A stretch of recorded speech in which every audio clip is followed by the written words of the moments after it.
বিসমিল্লাহির রহমানির রহিম। মক্কা বিজয়ের বিস্ময়কর ইতিহাসের উপর বয়ান উপস্থাপন করছেন আন্তর্জাতিক খ্যাতিসম্পন্ন মুফাসসিরে কোরআন, বিশিষ্ট ইসলামী চিন্তাবিদ, অন্যায় ও সত্য মানবরচিত মতাদর্শের বিরুদ্ধে বলিষ্ঠ কণ্ঠস্বর, নন্দিত আলেমে দিন, আপোষহীন জননেতা হজরতুল আল্লাম মাওলানা দেলাওয়ার হুসাইন সাইদি। প্রযোজনা ও পরিবেশনা স্টার গোল্ড, 30 পাটুয়াটুলি, সালাম মেনশন, ঢাকা। ومن سيئات أعمالنا من يهد الله فلا مضل له ومن يضلل فلا هادي له ونشهد أن لا إله إلا الله وحده لا شريك له ونشهد أن سيدنا وحبيبنا ومولانا محمدا عبده ورسوله الذي أرسله بالحق بشيرا ونذيرا وداعيا إلى الله بإذنه وسراجا منيرا فقد قال الله تعالى في كلامه المجيد وفرقانه الحميد أعوذ بالله من الشيطان الرجيم بسم الله الرحمن الرحيم إن الله وملائكته يصلون على النبي يا أيها الذين آمنوا صلوا عليه وسلموا تسليما اللهم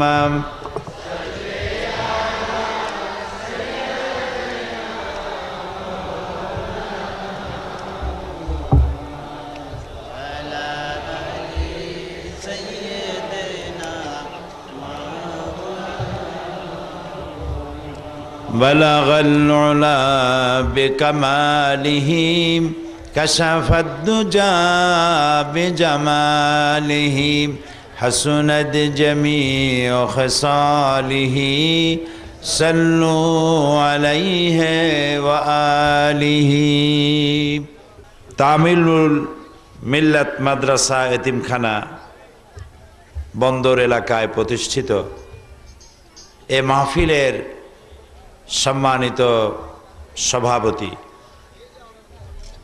সম্মানিত বিশেষ অতিথি, এলাকার নন্দিত জননেতা, বারবার নির্বাচিত সংসদ সদস্য জনাব অ্যাডভোকেট আবুল কালাম সাহেব, মাননীয় সংসদ সদস্য,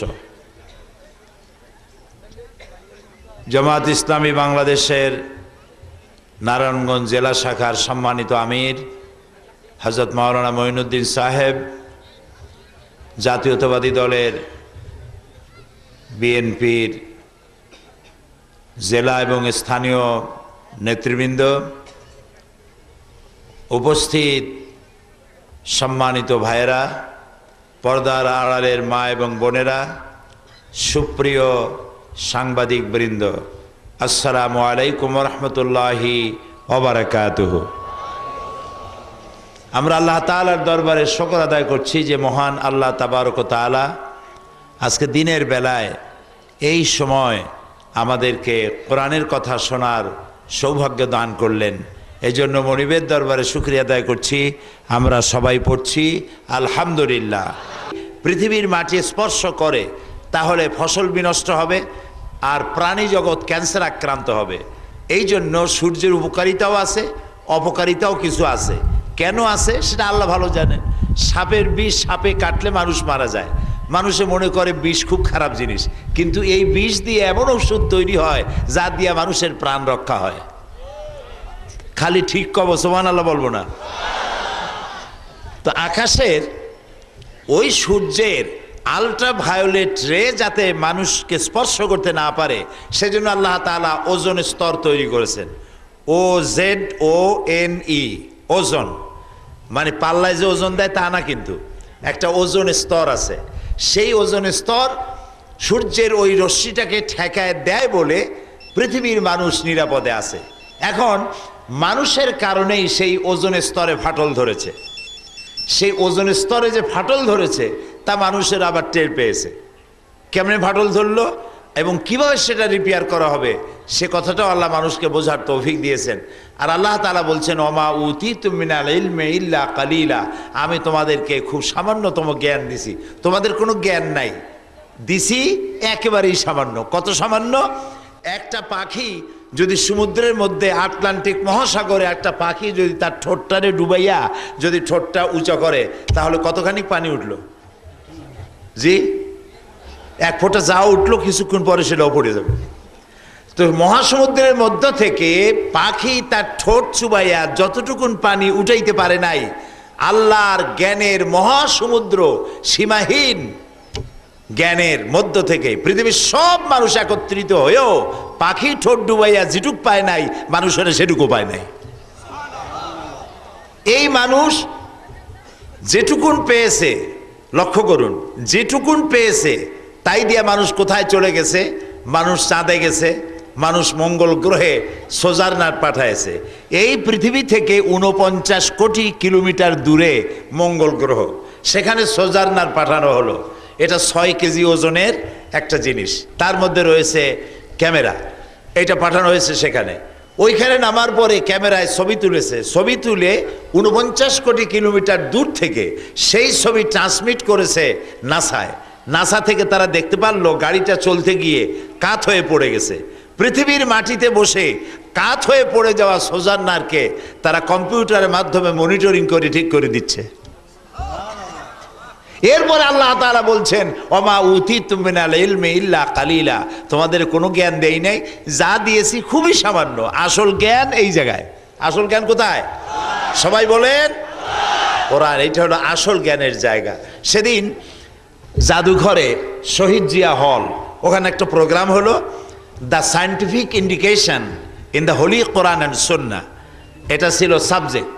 এর উপরে বক্তব্য মেইন পেপার উপস্থাপন করলেন সৌদি আরবের এক সময়ের মন্ত্রী, বর্তমান একটি বিশ্ববিদ্যালয়ের ভাইস চ্যান্সেলর জনাব ডক্টর আবদুল্লাহ মুসলেহ। তিনি সেখানে তিনি তার প্রবন্ধ পড়লেন সেখানে এবং প্রজেক্টরের মধ্য দিয়ে বিজ্ঞান এবং কোরআনকে তিনি বুঝাতে থাকলেন। সালাউদ্দিন কাদের চৌধুরী সাহেব, মাননীয় প্রধানমন্ত্রীর রাজনৈতিক এবং সংসদ বিষয়ক উপদেষ্টা, তিনি সেখানে উপস্থিত ছিলেন। তিনি তার বক্তৃতায় বললেন ইউনিভার্সিটি থেকে লেখাপড়া শিক্ষার পর সুদীর্ঘ বহু বছর পরে আজকে ক্লাসের ছাত্রের মতো কোরআন থেকে কিছু শিক্ষা গ্রহণ করলাম। তো সেখানে আমি আমার আলোচনার মধ্যে বলেছিলাম যে আমাদের দেশে বহু শিক্ষিত মানুষ আছে, মূল শিক্ষিত হওয়া যায় কোরআন যদি জানা থাকে। আমি ডক্টর শহীদুল্লাহর নাম আনলাম, আপনারা ডক্টর শহীদুল্লাহর নাম শুনেছেন? আল্লাহ তাকে জান্নাত নসিব করুন, বলেন আমিন। উনি ডক্টর হয়ে ডক্টরের ডিগ্রি নিয়ে যখন দেশে ফিরেছেন, তো ওই তখন পুরানা বাড়ি তো ছিল পুরান ঢাকার লোকেরা আসিয়া জ্বরের জন্য এসে বলছে স্যার আমার তো জ্বর হয়েছে, আমার ওষুধ দেন। কারো সর্দি, কারো জ্বর, কারো নিউমোনিয়া, কারো টাইফয়েড। উনি এত বুঝাইতে চেষ্টা করলেন যে আমি ভাষার ডক্টর, আমি রোগের ডাক্তার না। বুঝাইতেই পারলেন না। পুরান ঢাকার লোকেরা বলল ডক্টর হইছে মগর ওষুধ দিবার পারে না। সেই ডক্টর শহীদুল্লাহ মরহুম তিনি বলতেন তোমরা নামের আগে যত ডক্টর লাগাও তোমরা পণ্ডিত, কিন্তু কোরআনের জ্ঞান যদি না থাকে তোমরা মূর্খ পণ্ডিত। কারণ হচ্ছে এই জায়গায় যে জ্ঞানটা আছে সেই জ্ঞানটা মানুষের জ্ঞান নয়, মানুষ যে বানাইছেন তার জ্ঞান। সুবহানাল্লাহ বলেন, এটা তার জ্ঞান। তিনি কে? সবাই বলেন আল্লাহ সুবহানাহু ওয়া তাআলা। আল্লাহর নবী বলছেন মা ইয়ানতিকু আনিল হাওয়া ইন হুয়া ইল্লা ওয়াহয়ুন ইউহা। আমার নবী কোরআনের নামে নিজের নফসকে অনুসরণ করে, প্রবৃত্তিকে অনুসরণ করে কোনো কথা বলেন না। আমার নবী যেটা বলেন সেটা হলো ওহী। আমি যা বলি আমার রাসূল কোরআনের নামে সেইটাই বলে। এই কোরআনের আল্লাহ বলছেন, খুব খেয়াল করে শুনুন, এই কোরআনের নিচ দিয়া, উপর দিয়া, ডাইনে দিয়া, বাম দিয়া শয়তান ঢোকার কোনো উপায় নাই। আল্লাহ বলেন এটা আমি পাঠাইছি, আমি হেফাজত করব। তাওরাত কে পাঠাইছেন? আমাকে সাহায্য করেন সবাই মিলে। তাওরাত কে পাঠাইছেন? জাবুর কে পাঠাইছেন? ইনজিল কে পাঠাইছেন? আল্লাহ তাআলা কোথাও বলেন নাই তাওরাত আমি হেফাজত করব, আমি জাবুর হেফাজত করব, আমি ইনজিল হেফাজত করব। আল্লাহ কোথাও বলেন নাই। কিন্তু কোরআনের ব্যাপারে আল্লাহ বলেছেন এইটারে আমি হেফাজত করব। কেন বলেছেন? এই জন্য বলেছেন যে তাওরাতের পরে আরো নবী আসবে, আরো কিতাব আসবে। জাবুরের পরে আরো নবী আসবে, আরো কিতাব আসবে। ইনজিলের পরে আরো কিতাব আসবে, নবী আসবে। এইটার পরে আর কোনো কিতাব, কিতাব আসার জন্য নবী দরকার। কিতাব আসার জন্য কি দরকার? নবী দরকার। তো আল্লাহ তো নবী আর পাঠাবেন না। মুহাম্মদ সাল্লাল্লাহু আলাইহি ওয়াসাল্লাম কি নবী? শেষ নবী। তারপর আর কোনো নবী আসবে না, নবীও আসবে না, কিতাবও আসবে না। তো নবী হচ্ছেন শেষ নবী, কিতাব হচ্ছে শেষ কিতাব, আর আমরা শেষ উম্মত। আমাদের পরে কোনো উম্মত নাই। এই জন্য আল্লাহ এটা হেফাজত করছেন। কেমনে হেফাজত করলো? সব উল্টাপাল্টা হয়ে গেছে, কোরআন উল্টাপাল্টা হয় নাই, কিয়ামত পর্যন্ত হবে না। শুনুন আল্লাহ কি বলেন। আল্লাহ রাব্বুল আলামিন বলেন, ইন্না নাহনু নাযালনা যিকরা ওয়া ইন্না লাহু লাহাফিজুন। কোরআন নাজিল করেছি আমি আল্লাহ, আর এর সংরক্ষণের সবটুকুন দায়িত্ব আমি আল্লাহ গ্রহণ করেছি। আল্লাহ বলছেন আমি হেফাজত করছি। আচ্ছা দেখেন, ছোট্ট ছোট্ট কবিতা ছোটবেলায় মুখস্থ করেছি, মনে আছে না? আমাদের ছোট নদী চলে বাঁকে বাঁকে, বৈশাখ মাসে তার কোমর পানি থাকে নাকি, হাঁটু জল থাকে। এখনো মনে আছে না? মনে আছে। বাবুই পাখিরে ডাকিয়া বলেছে চড়াই, কুড়ে ঘরে থেকে করো শিল্পের বড়াই। মনে আছে না এখনো? সেই ছোট্টবেলায় পড়েছি ছোট ছোট কবিতা, মনে আছে। কিন্তু আমরা যে রচনার পরীক্ষা দিয়েছি, পাটের রচনা, গরুর রচনা, নদীর রচনা, সেই সব রচনার কথা মনে আছে? মনে নাই, ভুলে গেছি। এত বড় কোরআন শরীফ, এটা 30টা পারা, 114টা সূরা, 540টা রুকু, 6666টা আয়াত, এগুলা কলিজার মধ্যে মুখস্থ রাখা, এটা কি স্বাভাবিক কথা? স্বাভাবিক? মোটেই স্বাভাবিক না। আল্লাহ তাআলা বলছেন আমি স্বাভাবিক বানাইছি। সুবহানাল্লাহ। কোন সূরা কামারের মধ্যে আল্লাহ তাআলা বলেন, ওয়ালাকাদ ইয়াসসারনাল কুরআনা লিযিকরি ফাহাল মিন মুদ্দাকির। আমি কোরআন নাজিল করেছি, এই কোরআন মানুষের জন্য বুঝতেও সহজ করেছি, মুখস্থ করতেও সহজ করেছি। মানুষের মধ্যে, মানুষের মাথার মধ্যে অনেকগুলি সেল আছে। মানুষের মাথায় কি থাকে?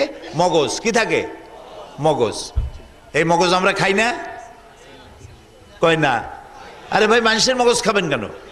আপনি তো গরুর মগজ খান, ছাগলের মগজ খান, মুরগির মগজ খান, খান কি না? মাথার মধ্যে মগজ আছে। মগজের মধ্যে কতগুলি সেল আছে, CELL, সেল। কতগুলি সেল আছে। এই সেলগুলি কি? একটা সেল হলো সুখের, আর একটা দুঃখের, আর একটা অনুভূতির, আর একটা মেমোরির, আর একটি মেধার, আর একটা প্রজ্ঞার, অসংখ্য মেমোরি। আপনার একটা কম্পিউটারের মধ্যে আপনি দুদিক তাকান কেন? আমি কিন্তু এইরকম পড়াইতে পারি না, কথা বুঝলেন? তাকাইতে হবে আমার দিকে, কোথায় কি হইতেছে আপনার দেখার দরকারটা কি? দেখার জন্য আল্লাহ যথেষ্ট। আলহামদুলিল্লাহ বলেন। আপনারা যদি দুদিক না তাকান তাহলে আমি বুঝবো যে কথা মাথার মধ্যে ঢুকতেছে। আমি কি গল্প করতেছি? কোরআন বুঝাচ্ছি। আলহামদুলিল্লাহ বলেন। মাথার মধ্যে মগজ আছে, মগজে কতগুলো সেল আছে, সেলের মধ্যে অনেকগুলি ভাগ আছে। এই সেলগুলি কি কাজের? একটু আগে বলছি, এই সব কাজ করে সেল। আমার একটা টেলিফোন মোবাইল আছে, এবার আমরা করতে গিয়েছিলাম, এক ভদ্রলোক আমাকে হাদিয়া দিল, কয় যে এর মধ্যে 30 পারা কোরআন শরীফ ঢুকানো আছে। আর কয় কি? তো দেখাও। সে তখন বাইর করে দেখাইলো, ঠিক আমার আঙ্গুলের একটা কর যতটুকুন, এতটুকুন একটা মেমোরি কার্ড, 30 পারা কোরআন শরীফ ভরা। আমার যখন খুশি যে সূরা শুনতে ইচ্ছা করে আমি গাড়িতে বসে টিপ দিয়ে সেটা শুনতে পারি। এইটুকুন জিনিসের মধ্যে মানুষে ভরেছে। এই জ্ঞানটা মানুষের। এই মানুষের এই জ্ঞানটা কে দিল? কে দিল? আল্লাহ তাআলা দিয়েছেন। সে আল্লাহ তাআলা মানুষের যে মেমোরি দিয়েছেন, মেমোরি সেল, এই মেমোরি সেলের মধ্যে এত জায়গা আছে, পৃথিবীর সমস্ত ডাটা, ইনফরমেশন সব যদি মানুষ তার মেমোরিতে নিয়ে নেয়, তারপরেও আল্লাহ ওখানে যে জায়গা রেখেছেন তার 100 ভাগের 1 ভাগ পুরা হবে না। বুদ্ধির মেমোরি যেটা দেখেন, বুদ্ধির মেমোরি। আপনি অফিসে বসে আছেন, আপনার পিঠের উপরে জামার উপর দিয়া, গেঞ্জির ভিতর দিয়া পিঠের মধ্যে কি একটা ঢুকলো, কামড় টের পাইছেন, বুদ্ধি করে কন্ত জিনিসটা কি? মশা। মশায় কামড় দিছে। এই যে মশায় কামড় দিল, টের পাইল কে? না, মাথায় টের পায়নি, টের পাইল চামড়ায়, যেখানে ঢুকাইছে নিডেলটা, চামড়াটা টের পাইল। অসংখ্য লোমকূপ দিয়ে আল্লাহ বডি সাজাইছেন, অসংখ্য লোমকূপ, কোটি কোটি লোমকূপ, এর মধ্যে একটার মধ্যে গিয়ে ঢুকছে, চামড়ায় টের পাইল। চামড়ায় টের পাওয়ার সাথে সাথে বুদ্ধির যে সেল আছে মগজে, ওইখানে ট্রান্সমিট করে দিয়েছে। বুদ্ধি তখন হাতকে অর্ডার দিয়ে দিল, হাত এসে ঠাস করে বাড়ি মারলো, মশার গুষ্টি শুদ্ধ সাফ হয়ে গেল। এতে সময় লাগছে? সময় লাগে নাই। দিনের বেলা হেঁটে যাচ্ছেন বা রাতের বেলা হেঁটে যাচ্ছেন, সামনে দেখলেন সাপ, সামনে দেখেছেন সাপ, দেখছেন কি দিয়া? চোখ দিয়া।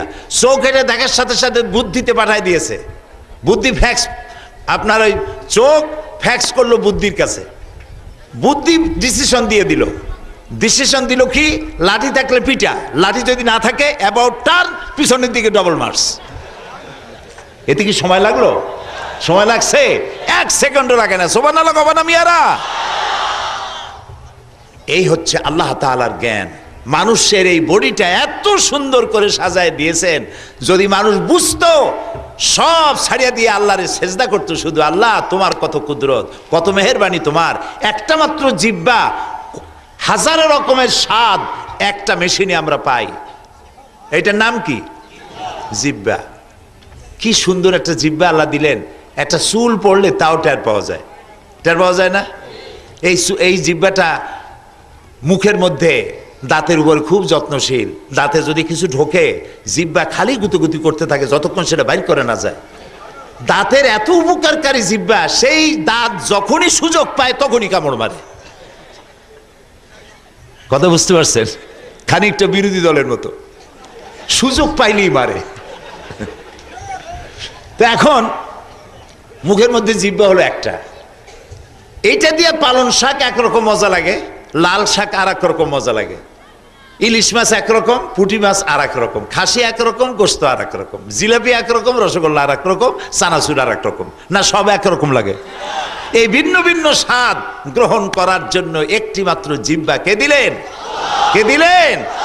সারা জীবন শকর আদায় করে কুলাইতে পারবো? দুইটা চোখ, এই দুটি চোখের মধ্যে আল্লাহ যে রেটিনা দিয়েছেন, যে পাওয়ার দিয়েছেন, এই চোখ দিয়া সব রং দেখি, একটা মেশিনে সব রং দেখি। দেখি আমরা দেখি নেগেটিভ, কিন্তু এটা আল্লাহ তাআলা করে দেন পজিটিভ। যা দেখি সবটা নেগেটিভ, কিন্তু আল্লাহ তাআলা ভেতরে এমন কারুকার্য করে রেখেছেন যার জন্য আমরা পজিটিভ দেখতে পাই। এই চোখ দুটি আল্লাহ তাআলা সেট করেছেন। আবার চোখের মধ্যে, চোখে মানুষে পলক মারে, আপনারা মারেন কিনা? নারায়ণগঞ্জে মারেন? ইচ্ছা করে মারেন না। ইচ্ছা করে যদি চোখে পলক মারতেন তাহলে চোখ খালি ভটর ভটর করতো। এটা অটোমেটিক হয়। কেন হয়?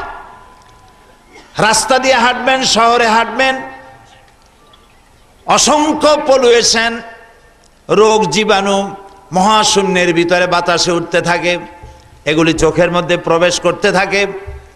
আল্লাহ রাব্বুল আলামিন চোখের ভিতরে পানির মতো করে ওষুধ রেখে দিয়েছেন, চোখ যাতে নষ্ট না হয়, দৃষ্টি শক্তি যাতে নষ্ট না হয়ে যায়। আল্লাহ রাব্বুল আলামিন চোখের পাতা দিয়া অটোমেটিক পলক লাগায়া চোখকে প্রতি মুহূর্তে আল্লাহ তাআলা ক্লিন করে দিতেছেন, যাতে তোমার কোনো কষ্ট না হয়। মানুষের কিডনি লাগে একটা, চিকিৎসা বিজ্ঞানীদের কাছে জিজ্ঞেস করুন, ডাক্তারদের জিজ্ঞেস করুন, একটা কিডনি মানুষের জন্য যথেষ্ট, প্রাণীর জন্য যথেষ্ট। কিন্তু আল্লাহ দিছে কয়টা? দুইটা। একটা যদি ফেল করে তাহলে যেন আর একটাই কাজ হয়। জেট প্লেন যেগুলি DC-10, 4টা ইঞ্জিন থাকে মহাশূন্যে। যদি গাড়ির মতো, লঞ্চের মতো ইঞ্জিন পথে ঘাটে গাড়ি চলেন না আপনারা? বাসে ট্রেনে যখন যান ইঞ্জিন নষ্ট হয় না? একবার তো আমাদের এক গাড়িতে আমাকে ফালাই ধুয়ে গেল, কুলাউড়ে যাচ্ছিলাম, সে কোথায় যেন, সিলেট। রাত 2:30টার সময় গাড়ি দাঁড়ায় আছে, গাড়ি চলে না। সবাই চিন্তা করলো এত সময় দাঁড়ায় আছে কেন, গাড়ি চলে না কেন? বাইরে তাকায় দেখে ইঞ্জিন নেই, ইঞ্জিন চলে গেছে। যখন গাড়ি থেমেছে, যে ধাক্কা লাগছে ইঞ্জিনের সাথে, এরকম একটা হুক লাগানো থাকে পেছনের বগিগুলোর, ওইটা উঁচু হয়ে গেছে, ইঞ্জিন তো চলতেই থাকে, গাড়িতে ছেড়ে দিয়েছে, ইঞ্জিন চলে গেছে আর এক স্টেশনে, যাই দেখে তার পিছনে বগি একটাও নেই। তা আবার ফিরে আসছে, ফিরে এসে আমাদের নিয়ে গেল, আল্লাহ বাঁচাইল। তো আল্লাহ রাব্বুল আলামিন মানুষের এই শরীরটাকে কিভাবে তৈরি করেছেন এই কোরআন শরীফে সব বলে দেওয়া আছে। সুবহানাল্লাহ। লাগবে একটা কিডনি, আল্লাহ দিলেন দুইটা কিডনি। আপনার হার্ট, এই হার্ট হলো আপনার জন্য একটা, এটা হলো জেনারেটর, বডিটাকে গরম রাখার জন্য, এবং আপনার ব্লাড সার্কুলেশনের জন্য আপনার হার্ট হলো আপনার জন্য generator, main engine heart. Heart এভাবে সিস্টোলিক অ্যান্ড ডায়াস্টোলিক এরকম হচ্ছে, পাঞ্চ করতেছে। বিজ্ঞানীরা বলেছেন আমরা সব বুঝি মানুষের বডির, কিন্তু এইটা এরকম করে কেন, কার হুকুমে করে এটা জানি না। বেটারা জানবা না, এটা আল্লাহর হুকুমে হতে থাকে। মানুষ খায়, যেটা খাবার খেলো কার্বোহাইড্রেট বলে এটাকে, কার্বোহাইড্রেট। কার্বোহাইড্রেট কি কি? আটা, আটা জাতীয় খাদ্য, চাল, চাউল জাতীয় খাদ্য, চিনি, চিনি জাতীয় খাদ্য, ডাল, ডাল জাতীয় খাদ্য। এই 4 প্রকার খাদ্যকে বলা হয় কার্বোহাইড্রেট। এই কার্বোহাইড্রেট খাইলে পরে মানুষ এর ভিতরে সুগার থাকে, আর এগুলি যখন মানুষ বেশি খায়, চর্বি খায়, গোস্ত খায়। আমাদের তো অভ্যাস, গরু কিনতে গেলে সিনার গোস্ত কিনতে হবে একেবারে হলুদ রঙের, যাতে খুব বেশি চর্বি থাকে, এই চর্বিগুলো খাইলো। তারপরে পাঙ্গাসের পেটি খাইলো। আমি যখন অফিসারদের মাঝে বক্তৃতা করি, আমি বলি দেখেন ভাইরা, পাঙ্গাসের পেটি, খাসির চর্বি, ঘুষের টাকা দিয়ে যত বেশি করবেন আপনার করোনারি আর্টারিগুলি ব্লক হয়ে যাবে, ঠাস করে মরে যাবেন। তার থেকে হালাল পয়সা দিয়ে কাসকি মাছ খান, পুঁটি মাছ খান, কচু শাক খান, 100% ক্যালোরি, স্বাস্থ্য ভালো থাকবে, হঠাৎ করে হার্ট অ্যাটাক করে মরবেন না। আর পেটটাও তরমুজের সাইজের মতো বিশাল হয়ে যাবে না। কি পেট এক একজনের দেখবেন, ঘরের মধ্যে ঢুকতে গেলে নিজের আগে ঢোকা লাগে না, পেটের ধাক্কায় দরজা খোলা সারা। এখন মানুষের হার্টের মধ্যে আর্টারি রয়েছে, আর্টারিগুলির ভেতরে গিয়ে এইটা হলো আর্টারি, এরকম ছিদ্র আছে। এই ছিদ্রগুলির ভেতরে যত তেল খাবেন, চর্বি খাবেন, সবগুলি গিয়ে ভেতরে ওই দেওয়ালটা পুরো করতে থাকে। পুরো হতে হতে এক সময় ব্লাড যাতায়াত বন্ধ হয়ে যায়, বেদনা শুরু হয়, এটাকে অ্যানজাইমা বলা হয়। বেদনা শুরু হলো। এখন কতটা নষ্ট হয়েছে তা বলা দেখার জন্য এনজিওগ্রাম করতে হবে। এনজিওগ্রাম করে ডাক্তাররা ডিসিশন নেবে কতটা ব্লক হয়েছে, এখন তার বাইপাস অপারেশন করতে হবে কিনা। বাইপাস অপারেশন করার জন্য বুকটাকে ফাড়বে, ফাড়িয়া কলিজাটাকে বের করে কলিজার ভিতর থেকে ওই রগগুলো বের করবে। এখন ওই রগ, যে রগটা নষ্ট হয়েছে সেটা ফালাই দিয়া এখন এটাকে চালু করবে কেমনে দেখেন। আল্লাহ রাব্বুল আলামিন মানুষের হাতের ভেতরে আর তার রানের ভিতরে, পায়ের ভিতরে স্পায়ার পার্টস হিসেবে কতগুলি রগ আলাদা করে রেখে দিয়েছেন। মানুষের যদি হার্ট বাইপাস অপারেশন করা লাগে, খারাপটা ফেলে দিয়ে হাতের থেকে, পা থেকে বের করে ওই রগ কলিজার ভিতরে লাগাই দিয়ে ডাক্তাররা আবার তার প্রাণ সঞ্চার চালু করে দেয়। এই হচ্ছে আমার আল্লাহ। এই হচ্ছে কে? আমার আল্লাহ। আল্লাহকে কেউ বলে নাই যে আমার এইখানে আর একটা আলাদা তার দিয়ে দাও। সুবহানাল্লাহ, সুবহানাল্লাহ। কি সুন্দর করে মানুষকে আল্লাহ তৈরি করেছেন। রক্ত, শরীরটা যাতে গরম থাকে সেই জন্য রক্তগুলি মাথা থেকে শুরু করে পা পর্যন্ত অসংখ্য নার্ভ সিস্টেম আল্লাহ চালু করেছেন। বিজ্ঞানীরা বলেছেন মানুষের শরীরের সমস্ত রগগুলি যদি ছিঁড়ে ছিঁড়ে এরকম করে সাজানো হয় তাহলে 1 একর জমিন লাগবে সাজায় রাখতে। এতগুলি রগ আল্লাহ দিয়েছেন। প্রিয় ভাই সব, আমার উদ্দেশ্য এই নয় যে আমি আপনাদেরকে স্বাস্থ্য বিজ্ঞান শিখাবো, সেটা নয়। আল্লাহ যে বিজ্ঞানময় সেইটা বুঝাবার জন্য এই কথাটা বলছি। আল্লাহ তাআলা কোরআন শরীফে বলেছেন আফালা ইয়ানজুরুনা ইলাল ইবিলি কাইফা খুলিকাত। আছে না কোরআন শরীফে? এই বেটারা দেখো না যে আমি উট বানাইছি কেমনে। দেখেন আল্লাহ তাআলা মানুষ বানাইছেন। এই যে আল্লাহর আইন চাই, আল্লাহর আইন চাই বলে বেড়ে যারা বোমা মারতেছে তারা বলে আল্লাহর আইন চাই। কি বলে? আল্লাহর আইন চাই। তা আল্লাহর আইন চাই ভালো কথা, মানুষ মারো কেন? জজ একটা মারলো না ঝালকাঠিতে, ওইটা ধরা পড়লো। মামুন তার নাম, বাড়ি রাজশাহী, বোমা মারতে গেছে ঝালকাঠি। এখন ওখানে গিয়ে বোমা মারছে, ধরা পড়েছে। জিজ্ঞেস করছে পুলিশ তুমি মানুষ মারছো কেন, জজ মারছো কেন? কয়েছে সে তো আল্লাহর আইন চালু করে না, সে তো মানুষের আইন দিয়ে বিচার করে, সেই জন্য মারছে। তা তুমি যদি এখন মরে যাও, কয় যে আমি শহীদ হব। আরে বেটা তুই শহীদ হবি, তুই তো জাহান্নামে যাবি, তো মানুষ খুন করছো। আল্লাহ তাআলা কোরআন শরীফে পরিষ্কার বলে দিয়েছেন মান কাতালা মুমিনান মুতাআম্মিদান ফাজাযাউহু জাহান্নাম। যে ব্যক্তি মানুষ হত্যা করবে তার জায়গা কোথায়? জোরে বলেন, জাহান্নাম। তুই তো মানুষ হত্যা করেছিস, ও আল্লাহর আইন চায়। আচ্ছা, আল্লাহর আইনটা কি? বাংলাদেশের সবগুলি জজ মারি ফেলাই দিলে আল্লাহর আইন চালু হবে? হবে। আর জজেরা কি আইন তৈরি করে? কথা বুঝে কইন, জজেরা আইন তৈরি করে না। জজেরা কি করে? বিচারকরা আইন প্রয়োগ করে, আইন প্রয়োগ করে। আইন তৈরি হয় কোথায়? অ্যাডভোকেট আবুল কালাম সাহেব আর আমরা যেখানে বসি, সেটা কোন জায়গা? কন্তবুদ্ধি করে পার্লামেন্ট, ওইখানে আইন তৈরি হয়। ব্রিটিশ আইন তৈরি করেছে, সে আইন আমাদের দেশে রয়ে গেছে। আল্লাহর আইন চালু করার জন্য জজ মারবা শয়তান, এটা কি জোরে কন? এটা কি শয়তান? আল্লাহর আইন প্রয়োগ করার জন্য মানুষ মারা লাগবে কেমনে? আল্লাহর আইন কেমনে চালু করতে হয় সেটা বুঝাইছেন দুনিয়াবাসীকে। আল্লাহ কাদের দিয়ে বুঝাইছেন কোন তো? নবীদের দিয়ে। বলেন সুবহানাল্লাহ। নবীরা বোমা মারছে, কাউকে হত্যা করেছে, কাউকে গুলি করছে, কিচ্ছু করেন নাই। আল্লাহর আইনটা কি? কোনো কঠিন বিষয় নয়। আল্লাহর আইন কি? আল্লাহর আইন হলো নামাজ পড়ো, রোজা রাখো, হজ করো, জাকাত দাও, চুরি করো না, ডাকাতি করো না, জেনা করো না, আইল ঠেলো না, বদমাশি করো না, ওজনে কম দিও না, খাদ্যে ভেজাল দিও না। এই তো আল্লাহর আইন। এই আইনটা, এই আইনের জন্য মানুষ মারতে হবে কেন? সে কথা পরে আসতেছি। কারা মারতেছে, কেন মারতেছে, এবং ইন্ধন যোগায় কারা? এটা শোনা লাগবে কিনা? এটা শোনা লাগবে কিনা? আমাদের অ্যাডভোকেট আবুল কালাম সাহেব মাননীয় সংসদ সদস্যের আরো 4-5টা প্রোগ্রাম আছে, উনি আমার থেকেও বিজি। তো ওনার জন্য দোয়া করেন, ওনার জন্য দোয়া করেন। আল্লাহ তাআলা এই ধরনের ভালো মানুষ যেন আবারও নিয়ে আসেন। সবাই বলেন আমিন। যারা মানুষের খেদমত করে, মানুষের সেবা করে, আল্লাহ যেন। ওনার আব্বাও এমপি ছিলেন, উনিও এমপি, একাধিকবার এমপি হয়েছেন। কয়বার হয়েছেন? 3 বার। আলহামদুলিল্লাহ। আপনারা সৎ পাত্রে আপনারা ভোট দিয়েছেন। আল্লাহ তাআলা তাকে যোগ্যতার সাথে আপনাদের খেদমতের তৌফিক দিন, আমরা বলি আমিন। প্রিয় ভাই সব, তো আল্লাহ তাআলা যে কোরআন দিলেন, এই কোরআন দিয়েছেন এই জন্য যাতে করে মানুষেরা আল্লাহর দেওয়া বিধানকে বুঝতে পারে যে আল্লাহর বিধানটা কি। এবার শুনুন, আলিফ লাম রা কিতাবুন আনজালনাহু ইলাইকা লিতুখরিজান নাসা মিনাজ যুলুমাতি ইলান নূর। আল্লাহ তাআলা বলেন আলিফ লাম রা কিতাবুন আনজালনাহু ইলাইকা, আমি তোমার কাছে একখানা, আপনার কাছে একখানা কিতাব নাজিল করেছি। এই কিতাবটা এই জন্য দিলাম, লিতুখরিজান নাসা, যাতে করে আপনি মানব মণ্ডলীকে বের করে আনতে পারেন। কিসের থেকে? মিনাজ জুলুমাতে ইলান নূর, অন্ধকার থেকে আলোর দিকে আনতে পারেন। সেই জন্য আমি এই কোরআন শরীফ নাজিল করেছি। সুবহানাল্লাহ।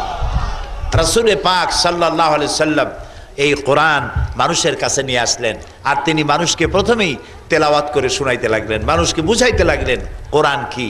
এই জিনিসটা বুঝানো, মানুষকে বুঝাতে শুরু করলেন।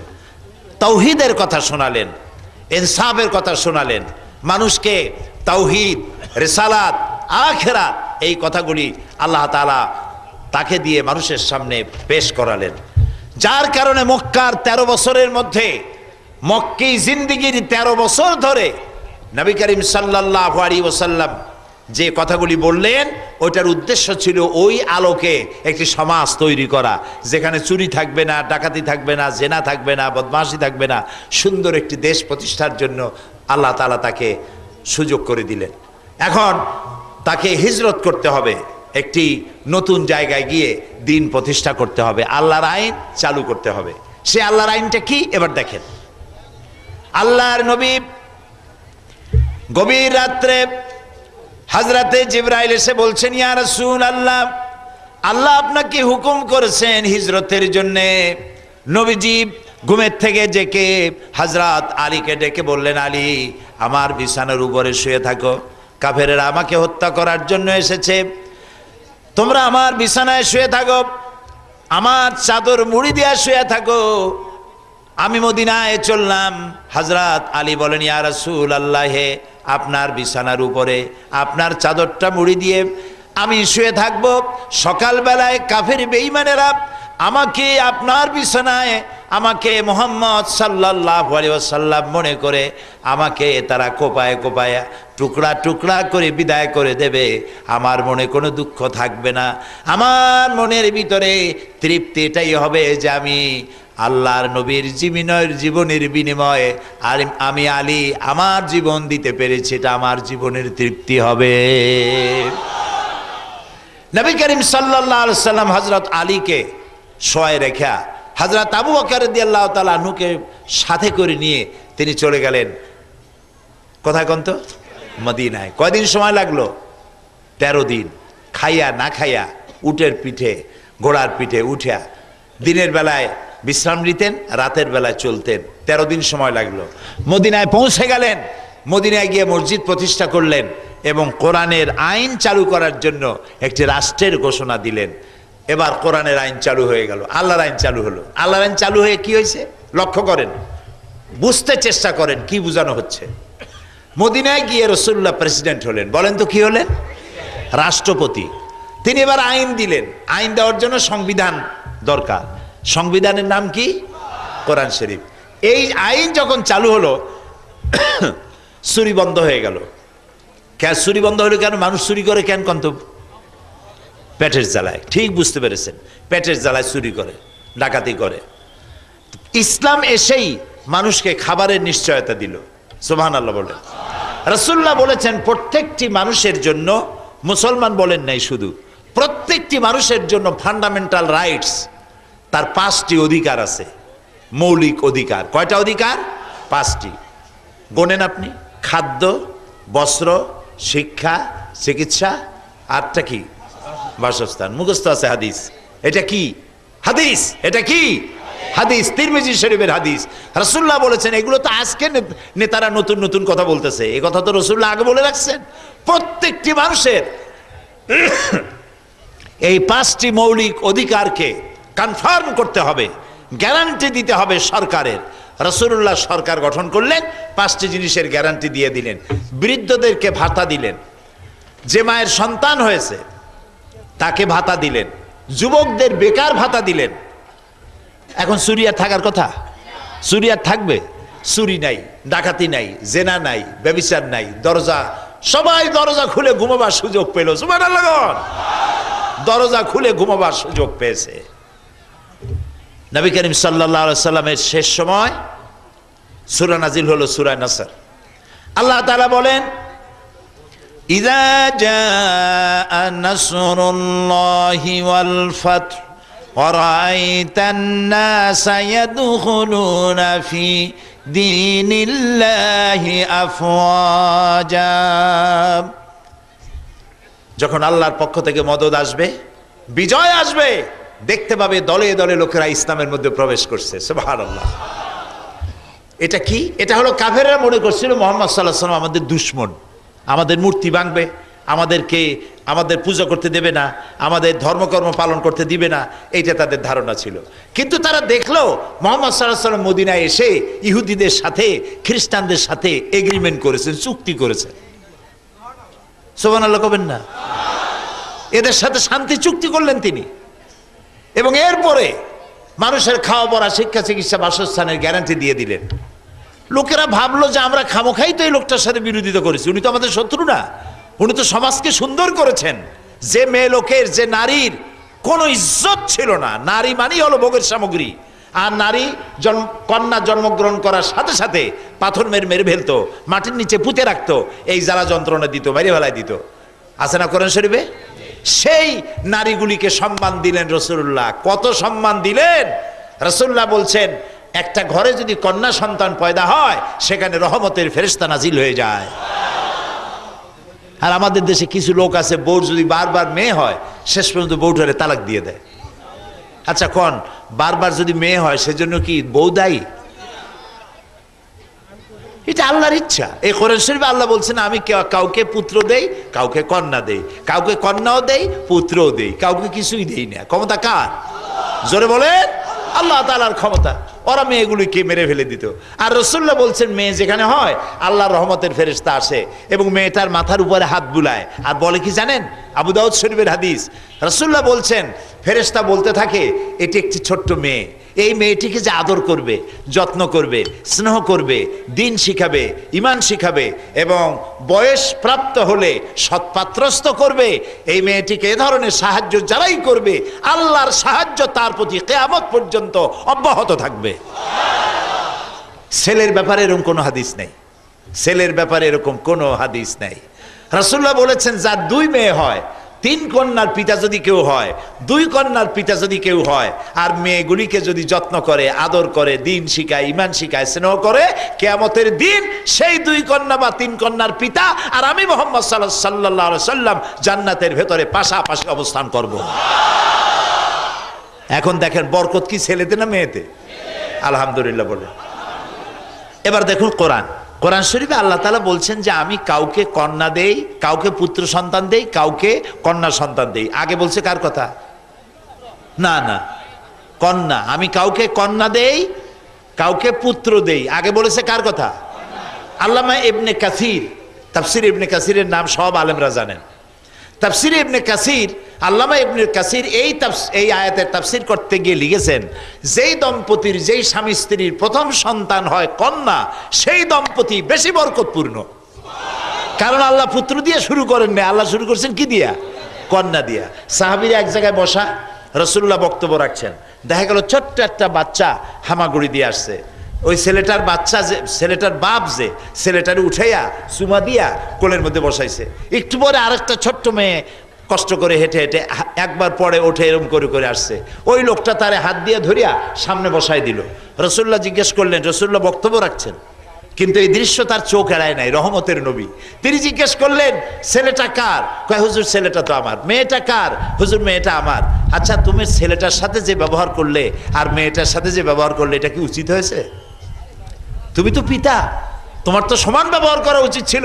ছেলেটারে নিয়ে কোলে নিয়ে যেমন চুমা দিছ, মেয়েটাকেও কোলে নিয়ে চুমা দিয়ে বসানো উচিত ছিল কোলের মধ্যে। এই জন্য তিনি রহমতের নবী ছিলেন। কাজী মেয়ে হলে পরে মেয়ে কারো মুখ কালো হয়ে যাওয়া, বউর সাথে রাগারাগি করা, শ্বশুর বাড়ি না যাওয়া, এগুলো বেকুবের কাজ, আহাম্মকের কাজ। ইসলাম এসে নারীর মর্যাদা দিল, সাদা কালো মানুষের আকাশচুম্বী ব্যবধান দূর করে দিল। কাফেররা দেখলো ইনি তো সাধারণ মানুষ নন, আমরা খামোখাই লোকটার সাথে বিরোধিতা করেছি। আল্লাহ তাআলা বলছেন যখন ইসলামের বিজয় আসবে, আপনি দেখতে পাবেন দলে দলে লোক ইসলামে প্রবেশ করতেছে। সুবহানাল্লাহ। রাসূলুল্লাহর শেষ জীবনে মক্কা মদিনার আশেপাশে কাফের একটাও ছিল না, সব মুসলমান হয়ে গেছিল। এটা কি যুদ্ধ করে হয়েছে বলেন?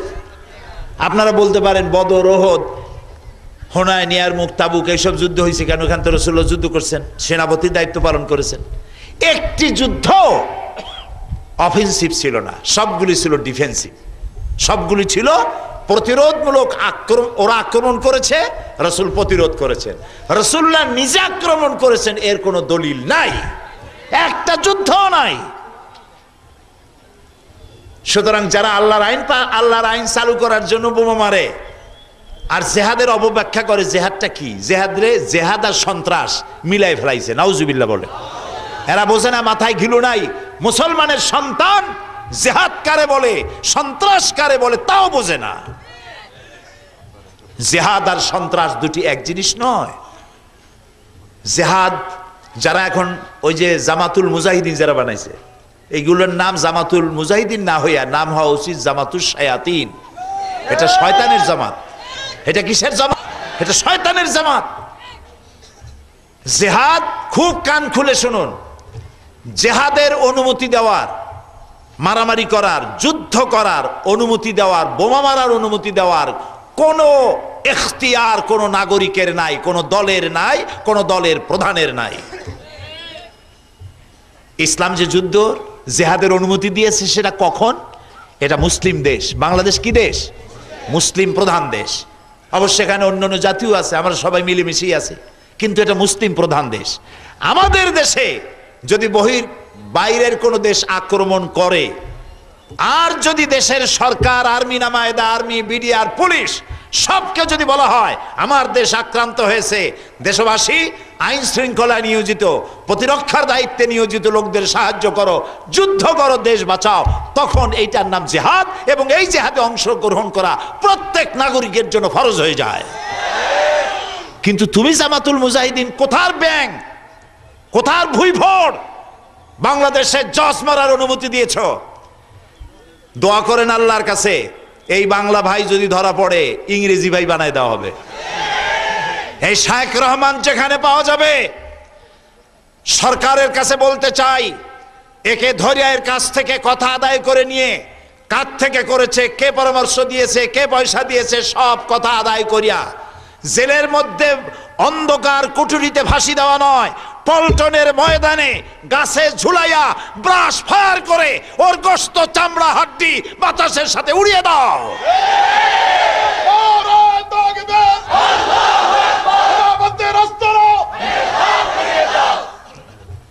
এই জিহাদের অনুমতি ও বোমা মারার অধিকার কোন দলের নাই, কোন ব্যক্তির নাই।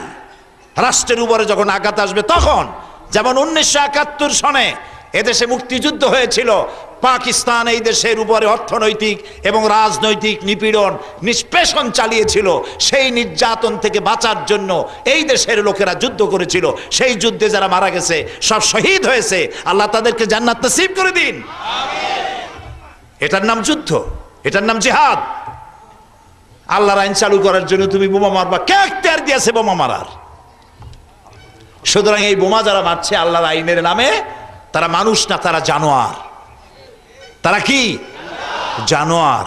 দেখেন অবস্থা, চট্টগ্রামে কর্মরত পুলিশ মারা গেল, শুনতেছেন কথা? আইনজীবী মারা গেল, যে মারল তারে ধরে ফেললো পুলিশ, তারে ধরে, সে পানি চাইছে, তার হাত পা উড়ে গেছে, হাত পাও নাই, পানি চেয়েছে, পানি চাইলে পরে একজন পানি এনে দিয়েছে, বাম হাতে গ্লাসটা দিয়েছে, নাও খাও। ও বলছে যে তুমি বাম হাতে পানি দিলা কেন আমারে? তুই মুসলমান? কয় যে মুসলমান। তো বাম হাতে দিলা কেন? ডান হাতে দাও, বাম হাতের পানি আমি খাই না। আশ্চর্য কথা, তুমি মানুষ খুন করে আসছো আর বাম হাতের পানি তালাশ করো? তুমি তো জাহান্নামে যাবা। কোরআন এবং হাদিস স্পষ্ট, যত মানুষ বোমায় আহত হয়ে মারা গেছে, যারা বোমা মেরেছে, যারা পয়সা দিয়েছে, বুদ্ধি দিয়েছে, সাহস দিয়েছে, সবগুলো জাহান্নামে যাবে, কোরআন বলছে।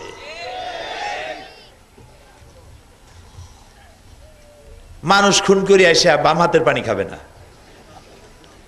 একজনের নাকি মদ খাওয়ার খুব অভ্যাস ছিল, মোষ ছিল খুব বড়, এমন এত বড় মোষ যে গ্লাস মুখের মধ্যে দিলে মোষ সবগুলো মুখের মধ্যে ঢুকে যায়। সেই জন্য সে বাম হাত দিয়ে মোষ বহুত কষ্ট করে উঁচু করিয়া তারপরে ডান হাতের গ্লাস দিয়ে মদ খাইতেছে। একজনে দেখি কয়, ভাই মদ খাওয়াতে এত কষ্ট করো কেন? মোষগুলার এরকম উল্টাই দিয়া কয় যে, ভাই আলেমদের মুখে শুনছি এই পানি জাতীয় কোনো জিনিস খাইতে গেলে যদি মোষ ভেজে তাতে নাকি মাকরু হয়। ও খায়, শয়তানে খাইতেছে কি? মদ। ভয় করতেছে কি রে? মকরুরে ভয় করতেছে, খাইতেছে হারাম। আহারে, পুলিশ মারল। আমি পত্রিকায় দেখে চোখের পানি রাখতে পারি নাই যে পুলিশটা মারা গেল, সে কি অপরাধ করেছিল? জজ এবং বিচারালয়ের নিরাপত্তা দেওয়ার জন্য পুলিশ দাঁড়ায় আছে, সেই পুলিশটা মারা গেল বোমার আঘাতে। পুলিশের জুতা, পায়ের বুট, গায়ের জামা, পুলিশের অস্ত্র, আর তার চাপ চাপ রক্ত। এর পাশে আরেকটা পুলিশ দাঁড়ায় আছে, তার চোখ দিয়ে দর দর করে পানি পড়তেছে। সে তার সহকর্মীকে বাঁচাইতে পারে নাই। ওই পুলিশের ছোট্ট মেয়ে যার সাথে দেখা হয় তারে জিজ্ঞেস করে, আমার আব্বা কি অপরাধ করছিল, কেন মারলো তারে? কি জবাব আছে? পুলিশ আমাদের দেশে সব থেকে কম বেতন পায়। এত কষ্ট, খাওয়া নাই, পড়া নাই, সব সময় খাইতে পারে না, সব সময় ডিউটি। বোমা পড়লে সেখানেই তাকে যেতে হবে, মাপ নাই, ঈদ নাই, শীত নাই, শুক্রবার নাই, বৃষ্টি নাই, ঝড় নাই, অর্ডার হয়েছে, খাও নাই, সারা রাত দাঁড়ায় পাহারা দাও, পাহারা দিতে হয়। এই পুলিশগুলি মারতেছো, কোন জাহান্নামে জায়গা হবে? জাহান্নামেও জায়গা হবে না। জাহান্নামের কোনায় কানায় ছাপড়া উঠাইয়া সেইখানে নিজের খোরাকিতে খাইতে হবে। জাহান্নামের ফ্রি খোরাকও তোদের কপালে হবে না। শয়তান শয়তান। আচ্ছা বলেন, এদেশে আল্লাহর আইন কি ব্রিটিশ আমলে ছিল? কথা আসতে করলে বুঝি কি? ব্রিটিশ আমলে আল্লাহর আইন ছিল? এদেশে আল্লাহর আইন ব্রিটিশ আমলে ছিল না। পাকিস্তান আসলো ইসলামের নাম করিয়া, ইসলামের আইন চালু করবে, করছিল? একটাও করছিল? ব্রিটিশ আমল থেকে শুরু করে আজ পর্যন্ত আল্লাহর আইন একটাও চালু আছে? নাই। এতদিন তোমরা কোথায় ছিলা? এখন আল্লাহর আইন তালাশ করতে আসছো? এই জোট সরকারের 4 বছর যাইতে না যাইতে এখন আল্লাহর আইনের জন্য এত জজবা দিল কেডা? কোন দেশ এই জজবা দিল তোমাদের? কারা পয়সা দিল, কারা অস্ত্র দিল? সব বেরিয়ে যাবে ইনশাআল্লাহ, ইনশাআল্লাহ।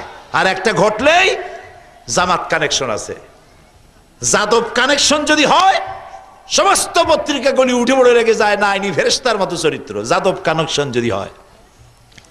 আর কোন মুসলমান ধরা পড়লো এর সাথে জামাত কানেকশন আছে। কি কানেকশন? যে বোমা মারছে তার বাবা, খালাতো ভাইয়ের মামু, নানার শালা জামাত কর্তৃক প্রতিষ্ঠিত একটা মসজিদে নামাজ পড়তো। এই হলো জামাত কানেকশন।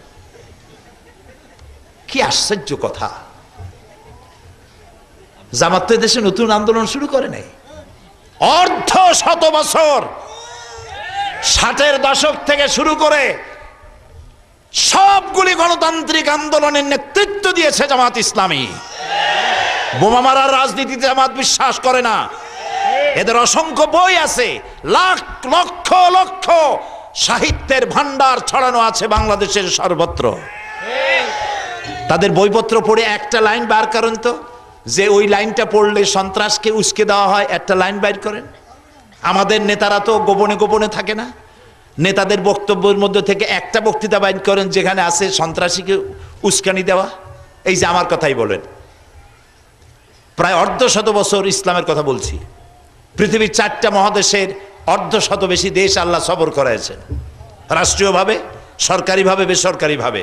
আমার প্রত্যেকটি বক্তৃতা অডিও হয়, ভিডিও হয়, সিডি হয়, ভিসিডি হয়, ডিভিডি হয়, ইন্টারনেটে যায়, ইমেলে চলে যায় এবং ওয়েবসাইটে চলে যায়, সারা পৃথিবীর মানুষ দেখতে পারে।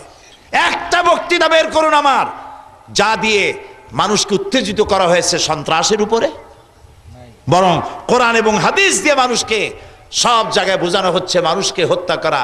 আল্লাহ তাআলা বলেছেন সূরা মায়েদার মধ্যে, একটা মানুষ যদি কেউ হত্যা করে সে যেন সারা পৃথিবীর সব মানুষকে হত্যা করলো। আল্লাহ তাআলা বলেছেন একটি মানুষকে বেঁচে থাকার সুযোগ যদি কেউ করে দেয় সে যেন পৃথিবীর সব মানুষকে বেঁচে থাকার সুযোগ করে দিল। ইসলাম উদারতা এবং ভালোবাসা দিয়ে ভরা, সুবহানাল্লাহ বলে। এখানে মারামারির জায়গা নাই। আল্লাহর নাম সালাম, আল্লাহর নাম কি? সালাম মানে কি? শান্তি। ইসলাম কি? শান্তি। রসুল কি? রহমত। ওমা আরসালনাকা ইল্লা রাহমাতাল লিল আলামিন। আল্লাহ শান্তি, ইসলাম শান্তি, আসছে রহমতের কাছে। রহমত কে? রাসূলুল্লাহ, রহমতের কাছে। এবং আমাদের সাথে যার যখন দেখা হয় তখনই আমরা বলি আসসালামু আলাইকুম, আপনার উপর আল্লাহর শান্তি হোক, বলি কিনা? নামাজের প্রত্যেক নামাজের ডান দিকে বাম দিকে ফিরে আসসালামু আলাইকুম, শান্তি আর শান্তি। জানাজার শেষেও বলি আসসালামু আলাইকুম। এরপরে যখন মানুষ মারা যায়, যদি নেক আমল করে মরতে পারে সে যাবে দারুস সালাম, আল্লাহর জান্নাতে চলে যাবে, লাস্ট ডেস্টিনেশন। এখানে মারামারির কোনো অবকাশ নাই, ঝগড়াঝাটির অবকাশ নাই। দেখেন আল্লাহ কি সুন্দর করে কোরআনে মানুষকে বুঝায়। আল্লাহ তাআলা তো বলতে পারতেন, নবী আপনারে আমি দিয়ে দিলাম ফোর্স, ফেরেশতা দিয়ে সাহায্য করব, আর মানুষ দিয়েও সাহায্য করব, ইসলাম যারা মানে না সবগুলারে গলা কাটেন। আল্লাহ যদি এটা বলতে পারতেন না? অথবা আল্লাহ তো এটাও করতে পারতেন, যে ব্যক্তি ইসলামের বিরুদ্ধে বক্তৃতা করবে তার মুখ ব্যাখ্যা হয়ে যাবে, ইসলামের ব্যাপারে উল্টা লিখবে, তার আঙ্গুল থরথর করে কাঁপবে, লিখতে পারবে না। আল্লাহ এগুলো পারেন না? পারেন কিনা? আল্লাহ কি এগুলি করছেন? করেন নাই। আল্লাহ তাআলা কোরআন শরীফ বলছেন তুমি আমার বিরোধিতা করো কেন?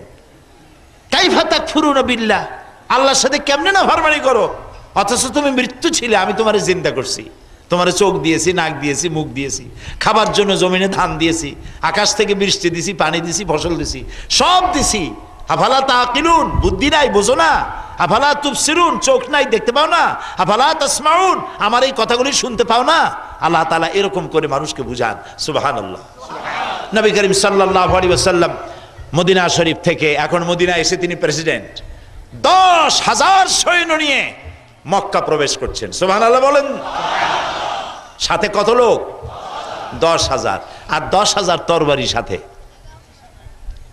সুবহানাল্লাহ। রাসূলুল্লাহ বললেন এখানে অবস্থান করো, মক্কা দূরে, এখানে থাকো। রাসূলুল্লাহ বললেন পায়খানা বানাও খুব কম,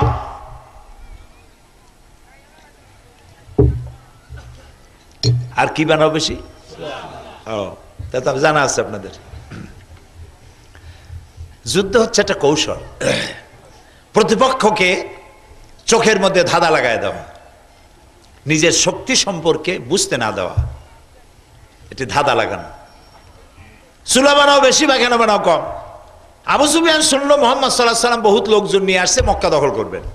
আবু সুফিয়ান রাতের বেলায় গোয়েন্দা বিভাগ পাঠাই দিল, আচ্ছা দেখে আসতো কত লোক আসছে, গুনি আসো। শেষ রাত্রি পর্যন্ত অপেক্ষা করিয়া গোয়েন্দা বিভাগের লোক আসে আবু সুফিয়ানকে রিপোর্ট করলো, আবু সুফিয়ান এই মানুষ কত তা গুনবো কি, চুলা যে কত গুনতে গুনতে ফজর হয়ে গেছে। আবু সুফিয়ান খুব বেটা বেকুব, পাঠাইলাম মানুষ গুনতেও গেছে চুলা গুনতে। এখন রাসূলুল্লাহ বলছেন পায়খানা বানাবা কম। সকালবেলায় এই কাম কার না লাগে, যাইতেই হবে, ন্যাচারাল কল। বাঘও ভয় পায় না, সিংহ ভয় পায় না, ডাক আসলে যাওয়াই লাগবে। এখন সকালবেলা ওই কাম করতে গেছে। রাসূলুল্লাহ বল 10,000 মানুষ, পায়খানা বানাবা খুবই কম। এখন এক এক পায়খানার সামনে বিরাট বিরাট কিউ, বড় বড় লাইন। বেলা উঠে যায় প্রায়, ওরা সব ঘুরে এসে বলছে আবু সুফিয়ান মানুষ গুনবো কি, এক এক পায়খানার সামনে যে লাইন, সেই লাইন গুনতে গুনতে 8টা বেজে গেছে। বয়তে চলে আসছে, যদি দেখে তাহলে মারি ফেলে নাকি। আবু সুফিয়ান খুব গালাগালি করলো, লুক পাঠাইলাম, রাত্রে পাঠাইলাম চুলো গুনি আসলো, সকালে পাঠাইলাম পায়খানা গুনি আসছি। এরপরে বললো তোদের দিয়ে হবে না, আমি নিচে যাব। নিচে গিয়া পাহাড়ের এক কোনায় গিয়ে দাঁড়ায় দেখতেছে 10,000 মানুষ। সুবহানাল্লাহ, গণিত গুনতে তো পারে নাই। 10,000 লোক এক জায়গায় হলে চারটিখানি কথা না। 1000-এ যদি মিছিল করে নারায়ণগঞ্জে, আপনি বলবেন যে 1000-5 তো হবেই। মানুষ একটু দেখে বেশি, বোঝে কম, দেখে বেশি। এরপরে আবু সুফিয়ান তাকায় দেখতেছে গলা টলা শুকায় গেছে, যাইস তো আর উপায় নেই। এর মধ্যে হযরত আব্বাস রাদিয়াল্লাহু তাআলা আনহুর সঙ্গে দেখা। আবু সুফিয়ান বলছে আব্বাস তোমার ভাইয়ের ছেলে বাহ বড় বাচ্চা হয়ে গেছে, তো মক্কা শরীফ দিয়ে রাত্রে আত্মগোপন করে চলে গেছিলেন, বড় বাচ্চা হয়ে গেছে, অনেক লোক সাথে করে নিয়ে আসছে। হযরত আব্বাস বলেন আবু সুফিয়ান তোমার চক্ষু তোমাকে প্রতারণা করছে, তোমার চোখ তোমাকে ধোঁকা দিতেছে, ভালো করে তাকায় দেখো, এর নাম বাদশাহী নয়, এর নাম হলো নবুয়ত। এর নাম যদি বাদশাহী হতো এতক্ষণ তোমাদের মাথা তোমার দেহের উপরে থাকতে পারতো না। এর নাম বাদশাহী নয়, এর নাম নবুয়ত। নবী করিম সাল্লাল্লাহু আলাইহি ওয়াসাল্লাম ফজরের নামাজ আদায় করে সকলকে বললেন চলো এবার মক্কা দখল করি, কিন্তু কোনো গাছ কাটবে না, বৃদ্ধ, শিশু, অসুস্থ, মেয়ে লোক, এদের গায়ে হাত দিবা না, আমার পারমিশন ছাড়া কাউকে গ্রেফতার করবে না। সাহাবীরা ঘিরে ফেলেছেন, সব হারাম শরীফের মধ্যে জড়ো হয়ে গেছে।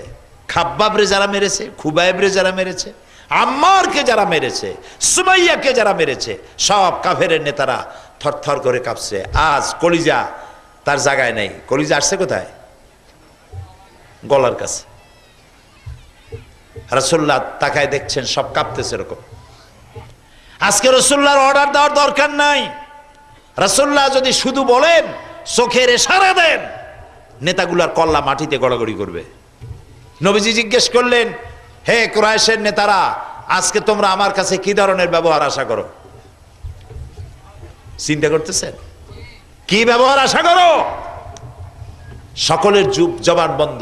একজন বলল সাহস করে, মুহাম্মদ সাল্লাল্লাহু আলাইহি ওয়াসাল্লাম একজন উত্তম ভাই এবং একজন উত্তম ভ্রাতুষ্পুত্রের কাছ থেকে যে ধরনের ব্যবহার আশা করা যায়, ঠিক সেই ধরনের ব্যবহার আপনার কাছে আমরা আশা করি। আল্লাহর নবী বলেন, তোমাদের ব্যাপারে আমি সিদ্ধান্ত নিয়ে ফেলেছি, তোমাদের ব্যাপারে আমার চূড়ান্ত সিদ্ধান্ত হলো এটাই, লা তাসরিবা আলাইকুমুল ইয়াউম, তোমাদের বিরুদ্ধে আজকে আমার এই কলিজার মধ্যে কোনো ক্ষোভ নাই, বিদ্বেষ নাই। আমি তোমাদের সকলকে আল্লাহর হস্তে মাফ করে দিলাম। আমি আবু সুফিয়ানকে ক্ষমা করলাম, আবু সুফিয়ানের বাড়িতে যারা আশ্রয় নেবে তাদেরকেও ক্ষমা করলাম। এই হলো ইসলাম।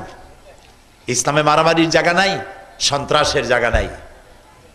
সেই জন্য সকলকে সতর্ক হতে হবে, চোখ কান খোলা রাখতে হবে। কাজ করতেছে কারা, আর বদনাম দেওয়া হচ্ছে কাদেরকে?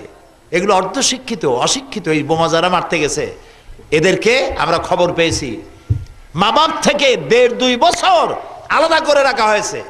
ভাইয়ের যত্ন নাই, বোনের আদর নাই, বন্ধুর সঙ্গ নাই, মা বাপের দয়া মায়ের সাথে নাই। মা বাপকে বোঝানো হচ্ছে গরিব তো, তাদের টাকা দেওয়া হচ্ছে, আর বলা হচ্ছে তাদেরকে উচ্চ শিক্ষা দেব এবং ইসলামের মুজাহিদ বানায় দেব। আপনারা নিশ্চিন্ত থাকেন। এদেরকে এইভাবে রেখে তাদেরকে কোরআন এবং হাদিসকে ভুল বুঝাইয়া মানুষ হত্যার জন্য সমাজের বিরুদ্ধে তাদেরকে ফেরসাস করে, হিংস্র করে তাদেরকে ময়দানে ছেড়ে দেওয়া হচ্ছে। আর এই বোমাবাজি হামলা তারা শুরু করেছে আল্লাহর আইন চালু করার জন্য। মিথ্যা। আল্লাহর আইন চালুর জন্য বোমাবাজির দরকার নাই। গতকাল বাংলাদেশের 2.5 লক্ষ থেকে 3 লক্ষ মসজিদের ইমামরা খুতবায় কোরআন এবং হাদিস দিয়ে বুঝাইছেন, আলহামদুলিল্লাহ। মূল বিষয়টা কি? মূল বিষয় হলো ইসলামকে বদনাম করা, টুপির বদনাম করা, দাড়ির বদনাম করা। আর এই কাজগুলো কয় যে সরকার করতেছে। আশ্চর্য কথা, কোন পাগল সরকার আছে এরকম মাথা খারাপ সরকার যে শেষ বছর আসে মানুষের বোমা মারবে? ছাগলেও করে এরকম, পাগল তো দূরের কথা। সুতরাং এইগুলি করে ইসলামের বদনাম করা বিশ্বব্যাপী কারা করছে তাদের নাম বলার দরকার নাই। মানুষের বুঝ টুজ আগের চাইতে কমে নাই, বরং বুঝ বাড়ছে, ঠিক কিনা? ক্ষমতা ছাড়ো, ক্ষমতা ছাড়ো, ক্ষমতা ছাড়িয়ে দাও। পদত্যাগ করলেই বোমা হামলা বন্ধ হবে। তাহলে কি বোঝা যায়? যারা এগুলি বলতেছে তারাই করতেছে। বোমা বন্ধ হবে, পদত্যাগ করলেই বোমা বন্ধ হবে, তাহলে কি বোঝা যায়? সুতরাং মেজাজ খুব খারাপ। এই জন্য ক্ষমতা হারানোর বেদনা মারাত্মক। আমি পার্লামেন্টে বক্তৃতায় বলছিলাম, এক বুড়া মানুষ এক কবিরাজের কাছে গিয়ে বলছিল, কবিরাজ বাবু, আমি তো সাংঘাতিক ভাবে দুর্বল হয়ে গেছি। কয় বুড়া হইলে মানুষ এরকম দুর্বল হয়? কয় আমি তো আগের মতো চোখে দেখি না। কয় বুড়া হইলে এরকম হয়। আগের মতো শুনিও না। কয় বুড়া হইলে এরকম হয়। আশ্চর্য কথা, আমি তো খাইয়া হজম করতে পারি না। কয় বুড়া হইলে এরকম হয়। লোকটা কয় আসলাম আমি ওষুধ নিতে, আর সে কয় কি? রাগ হয়ে দিছে এক থাপ্পড় কবিরাজের গালে। কবিরাজ কয় চাচা মিয়া, এত আমি রাগ করবো না, কারণ বুড়া হইলে মেজাজ এরকমই খারাপ হয়। ক্ষমতা হারানোর বেদনায়, শুধু বেদনা না, উন্মাদনায় গোটা দেশকে জাহান্নামের দিকে নিয়ে যাওয়ার প্রচেষ্টা চলছে, ষড়যন্ত্র চলছে। এরা হচ্ছে তারা যারা তাদের ক্ষমতার আমলে 252টি মাদ্রাসা বন্ধ করে দিয়েছিল। এরা হচ্ছে ওরা যারা শাইখুল হাদিসকে গ্রেফতার করে জেলখানার ভিতরে 1 মাসের ভিতরে উযু গোসলের পানি দেয় নাই। এরা হচ্ছে ওরা যারা 2001 সনের 1 জানুয়ারি থেকে 30 জুন পর্যন্ত পাবলিক সিকিউরিটি অ্যাক্টে এদেশের 26,000 আলেমদেরকে গ্রেফতার করে কারাগারে নিক্ষেপ করেছিল। এখানেই শেষ নয়, এরা হচ্ছে ওই সব লোক যারা নির্বাচনের সময় মুসলমানের মাথার টুপি কুত্তার মাথার উপরে পরাইয়া, মুসলমানের দাড়ি কুত্তার মুখে লাগাইয়া লক্ষ লক্ষ পোস্টার ছাপাইয়া ছাড়া বাংলাদেশে ছড়িয়েছিল। এবার তারা বলছে ক্ষমতায় যেতে পারলে পঞ্চম সংশোধনী সংবিধানের এটাকে বাতিল ঘোষণা করবে। তার অর্থ কি? পঞ্চম সংশোধনী হচ্ছে সংবিধান একটি দেশকে পরিচালনা করে। শহীদ প্রেসিডেন্ট, স্বাধীনতার মহান ঘোষক শহীদ প্রেসিডেন্ট জিয়াউর রহমান, আল্লাহ বেহেশত নসিব করুন, এদেশের সংবিধানের শিরোনামে তিনি প্রথম ব্যক্তি যিনি লিখেছিলেন বিসমিল্লাহির রহমানির রহিম। যেখানে ধর্মনিরপেক্ষ মতবাদের কথা লেখা ছিল সেটাকে তুলে ফেলে দিয়ে সেখানে তিনি লিখেছেন আল্লাহর উপরে রাষ্ট্রের সমস্ত কাজ হবে আল্লাহর উপর ঈমান এবং অবিচল আস্থার উপর নির্ভর করে। পঞ্চম সংশোধনীর অর্থ হলো, সংশোধনী বাতিল করার অর্থ হলো তারা ক্ষমতায় যেতে পারলে ধর্মনিরপেক্ষ মতবাদকে প্রতিষ্ঠিত করবে, সংবিধানের শিরোনাম থেকে বিসমিল্লাহ বিদায় করে দেবে, ধর্মভিত্তিক রাজনীতি নিষিদ্ধ ঘোষণা করে দেবে। প্রিয় ভাই সব, ধর্ম মানুষকে খারাপ বানায় না। ধর্ম, যেই ধার্মিক সেই ভালো মানুষ, যেই ধার্মিক সে হিন্দু হোক খ্রিস্টান হোক, ধার্মিক মানেই ভালো মানুষ। আর আমাদের দেশ অধিকাংশ লোক ধর্মপরায়ণ, ধর্মভীরু, অধিকাংশ। দুই চারটা তথাকথিত বুদ্ধিজীবী বাদ দিলে, কিছু, সব বুদ্ধিজীবী খারাপ আমি বলি না, অনেক ভালো ভালো বুদ্ধিজীবী আছে। কিছু বুদ্ধিজীবী আছে এমন, বুদ্ধির ঠেলায় মাথায় চুল টুল সব শেষ, ইন্টারন্যাশনাল এয়ারপোর্ট বুদ্ধি। এগুলি বাদে, এগুলো নামাজ নাই, রোজা নাই, আল্লাহ পরকালের চিন্তা নাই। বাকি সব মানুষ আমাদের দেশের ধর্মভীরু, হিন্দুরাও। এই যে আমাদের দেশে পূজা আর রোজা একসাথে হয়ে গেছে না, বলেন না কেন? এই যে পূজা আর রোজা একসাথে হলো, হিন্দু মুসলমানের মারামারি হয়েছে। আমার এলাকা পিরোজপুর, পিরোজপুর শহরের সব থেকে বড় মসজিদ যেটা, সেটার পাশেই ছিল দুর্গা পূজার মণ্ডপ। আমরা যখন মিটিং করেছি, মিটিংয়ে পূজারীদেরকে বলেছি, নেতৃবৃন্দকে, যে রোজার মাস তো, ইফতারির সময় আর তারাবির নামাজটার সময় আপনারা ঢোল যদি না বাজান, তাহলে এটা আমাদের জন্য, আমাদের ইবাদতের জন্য খুব উপকার হয়, ভালো হয়। আর যেখানে মসজিদ কাছে নাই সেখানে আপনারা ঢোল বাজাবেন, কোনো অসুবিধা নাই। হিন্দুরা আমাদের কথা রক্ষা করেছে। তারা পূজা, তারা মাগরিবের সময় এবং সেহরি তারাবির সময় ঢোল বাজায় নাই। আমি রিপোর্ট নিলাম, সারা বাংলাদেশে একই অবস্থা। হিন্দুরা মাগরিবের নামাজের সময় ঢোল বাজাইয়া নামাজের ডিস্টার্ব করে নাই। আমরা ধন্যবাদ জানাই হিন্দুদেরকে। আমাদের যখন কেউ মারা যায়, প্রতিবেশী হিন্দু আছে বহুত, আমাদেরকে দেখতে আসে, আমাদের সাথে শোক পালন করে। আমাদের বিয়ে হলে তারা অনুষ্ঠানে আসে, আমাদের ঈদের দিনে আমাদের পায়াস, আমাদের সিন্নি, আমাদের সিমাই, এতে তারা শরিক হয়। আবার ওদের পূজার সময় আমাদের যুবক পোলাপানেরা দেখতে যায়, ওদেরকেও মরতে গেলে, মরলে আমরা শোক জানাতে যাই। সুতরাং এখানে হিন্দু মুসলমানের সাম্প্রদায়িক সম্প্রীতি নাই। আছে কোন দেশে, সেটার নাম শুনতে চাই। শুধু বদনাম, সাম্প্রদায়িক সম্প্রীতি শেষ, হিন্দু মারিয়া সব বললে ভারত পাঠায় দিছে। এই বন্দরে জিজ্ঞেস করি, বন্দর এলাকায় হিন্দু আছে না? নারায়ণগঞ্জে হিন্দু আছে না? কয়টা হিন্দু পিঠে আপনারা পাঠাইছেন? কয়টা মন্দির ভাঙছেন? কয়টা দুর্গার হাত ভেঙেছেন? মিথ্যেবাদী, 100% মিথ্যেবাদী ওরা, যারা বাংলাদেশের সাম্প্রদায়িক সম্প্রীতি নাই বলে দেশে আর বিদেশে চিল্লায় উন্মাদের মতো। আলহামদুলিল্লাহ, আমাদের দেশের হিন্দু, মুসলমান, খ্রিস্টান, বৌদ্ধ সাম্প্রদায়িক সম্প্রীতি নিয়ে আমরা বসবাস করছি। আলহামদুলিল্লাহ, এখানে অশান্তি নাই। আলেমরা তাদের সম্মানের সাথে আছে, মসজিদ মাদ্রাসাগুলি চালু আছে, সরকার মসজিদ মাদ্রাসায় সহযোগিতা করছে, ফাজিল কামেলের মান দিয়ে দেবে, এবং সমস্ত মসজিদগুলির ইমাম এবং মুয়াজ্জিনদেরকে সার্ভিস রুল চালু করা হবে ইনশাআল্লাহ। এখানে একটি মাদ্রাসা আছে, এই মাদ্রাসাটিতে তারাই বিশাল প্যান্ডেল করে মাহফিল আয়োজন করেছেন।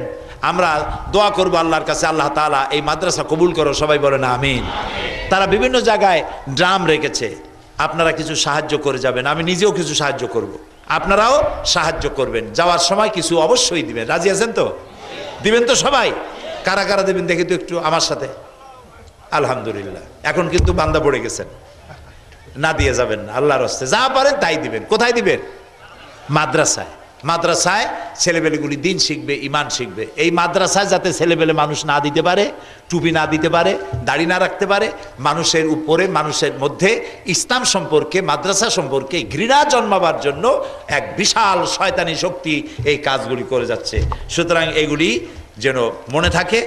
আর প্রত্যেক মসজিদে, প্রত্যেক জুমায় বোমার বিরুদ্ধে বক্তব্য রাখবেন, যেগুলি ইসলাম সমর্থন করে না। যারা বোমা মেরে মানুষ মারে তারা এক কথায় মানুষ না, এগুলো শয়তান। বলেন এগুলো কি? শয়তান। আল্লাহুম্মা আমিন। আল্লাহুম্মা আমিন। রব্বানা যালামনা আনফুসানা ওয়া ইন লাম তাগফির লানা ওয়া তারহামনা লানাকুনান্না মিনাল খাসিরিন। হায় আল্লাহ তাআলা, হাজার হাজার মুসলমান নরনারী এই দ্বীপ্রহরের সময় তোমার দরবারে গুনার বোঝা মাথায় নিয়ে হাত তুলেছি, মেহেরবানি করে আমাদের জিন্দেগির গুনাহ খাতাকে মাফ করে দাও। আয় আল্লাহ তাআলা, আমাদের মা বাপ মুরব্বী যারা কবরে শুয়ে আছে, কবরগুলিকে জান্নাতের টুকরায় পরিণত করে দাও রব্বুল আলামিন। যে মাদ্রাসায় মাহফিলের আয়োজন করলো, আল্লাহ এই মাদ্রাসা কবুল করো। আয় আল্লাহ তাআলা, তাম পৃথিবীতে মুসলমানেরা আজ বড়ই বিপদে আছে। আল্লাহ তাআলা, যত জায়গায় মুসলমানেরা বিপদে, তুমি তাদেরকে সাহায্য করো। আল্লাহ তাআলা, এবার আমাদের প্রিয় জন্মভূমি বাংলাদেশের জন্য দোয়া করি। আল্লাহ, তুমি দয়া করে আমাদের এই বাংলাদেশকে তুমি হেফাজত করো। হ্যাঁ আল্লাহ তাআলা, এটা বিজয়ের মাস, 9 মাসের যুদ্ধের পরে এই মাসেই তুমি এই 56,000 বর্গমাইলের দেশটাকে মুক্ত করে দিয়েছিলে। আল্লাহ, যারা জীবন দিয়েছেন এই যুদ্ধে, আল্লাহ তুমি তাদের শাহাদাত মঞ্জুর করে নাও রব্বুল আলামিন। আমাদের দেশের স্বাধীনতা, সার্বভৌমত্ব, অখণ্ডত্ব কিয়ামত পর্যন্ত আল্লাহ তুমি কায়েম রাখো রব্বুল আলামিন। আমাদের দেশে তোমার আইনের নাম করে এক শ্রেণীর লোকেরা বোমা মারা শুরু করেছে, বিচারকদের উপরে, আইনজীবীদের উপরে, সাংবাদিকদের উপরে। আল্লাহ তাআলা, যেসব বিচারক, সাংবাদিক, আইনজীবী, নিরীহ মানুষ এই বোমায় মারা গেছে, আল্লাহ সবগুলির আত্মার প্রতি তুমি শান্তি দান করো। এবং তাদের বিবি বাল বাচ্চা যাদেরকে দুনিয়ায় রেখে গেছে, আল্লাহ তাআলা তাদের সহায়ক তুমি হয়ে যাও।